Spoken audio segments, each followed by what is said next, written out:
એક રાજાના દરબારમાં એક બહુ હોશિયાર મંત્રી હતો. મંત્રી દરેક મુશ્કેલીનું સમાધાન તરત કાઢી લેતો. રાજા પણ કોઈ મોટો નિર્ણય લેતા પહેલા એની સલાહ લેતા. મંત્રીને બુદ્ધિ જોઈને દરબારના બીજા લોકો એની ઈર્ષ્યા કરતા. એક દિવસ રાજાએ મંત્રીને કહ્યું કે તમે બહુ સમજદાર છો, પણ તમારો દીકરો તો મૂર્ખ છે, એને કંઈ સમજ નથી. મંત્રીએ આ વાત સાંભળી અને શાંતપણે પૂછ્યું કે મહારાજ, એવું કેમ કહો છો? તમને એવું કેમ લાગે છે કે મારો દીકરો મૂર્ખ છે? રાજાએ કહ્યું કે દરરોજ સવારે જ્યારે હું બજારમાં પ્રજાજનોને મળવા જાઉં છું ત્યારે તમારો દીકરો ત્યાં હોય છે. હું એને રોજ પૂછું છું કે સોનું વધુ કિંમતી છે કે ચાંદી, અને તે દર વખતે કહે છે કે ચાંદી વધુ કિંમતી છે. આ સાંભળીને આખો દરબાર હસવા લાગે છે. આ સાંભળીને મંત્રીને દુઃખ થયું. એ કંઈ ન બોલ્યા અને સીધા ઘેર ગયા. ત્યાં જઈને દીકરાને પૂછ્યું કે બેટા, સોનું વધારે કિંમતી છે કે ચાંદી? દીકરાએ તરત કહ્યું, સોનું પિતાજી.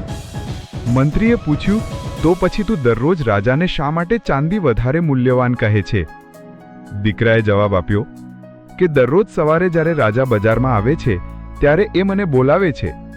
તે મને 2 સિક્કા આપે છે, એક સોનાનો અને એક ચાંદીનો, અને કહે છે કે વધુ કિંમતી કયો છે લે. હું હંમેશા ચાંદીનો સિક્કો ઉઠાવી લઉં છું. તે પછી રાજા હસે છે અને ચાલ્યા જાય છે. મંત્રીએ ગુસ્સામાં કહ્યું, તારા કારણે આખો દરબાર મારી મજાક ઉડાવે છે. ત્યારે દીકરો પિતાને પોતાના રૂમમાં લઈ ગયો. એક બોક્સ ખોલ્યું અને એ બોક્સ ચાંદીના સિક્કાઓથી ભરેલું હતું. મંત્રીએ આશ્ચર્યથી પૂછ્યું કે આટલા બધા ચાંદીના સિક્કા તારે ક્યાંથી મળ્યા? દીકરાએ શાંતિથી જવાબ આપ્યો, પિતાજી, દરરોજ જે ચાંદીનો સિક્કો હું ઉઠાવું છું એ રાજા આપે છે. જો હું એક દિવસ સોનાનો સિક્કો લઉં અને સાચો જવાબ આપું તો એ પછી રાજા મને પૂછવાનું બંધ કરી દેશે, એટલે દરરોજ મળતો સિક્કો પણ બંધ થઈ જશે. એમ કરવાથી મને એક સોનાનો સિક્કો મળશે, પણ એ પછી કંઈ નહીં મળે. હવે હું દરરોજ એક ચાંદીનો સિક્કો મેળવું છું, જે કેવળ મારા મૌન બુદ્ધિથી છે. આ સાંભળી મંત્રીનો બધો ગુસ્સો જતો રહ્યો. એને દીકરાની બુદ્ધિ પર ગર્વ થયો. એ સમજ્યો કે ભલે દુનિયા એને મૂર્ખ માને, પણ સાચી સમજદારી એ છે જે બધા સમજી શકે એમ નથી. આ પછી જ્યારે પણ કોઈ મંત્રીના દીકરાને મૂર્ખ કહેતું, મંત્રી ફક્ત સ્મિત કરતો અને આગળ વધી જતો.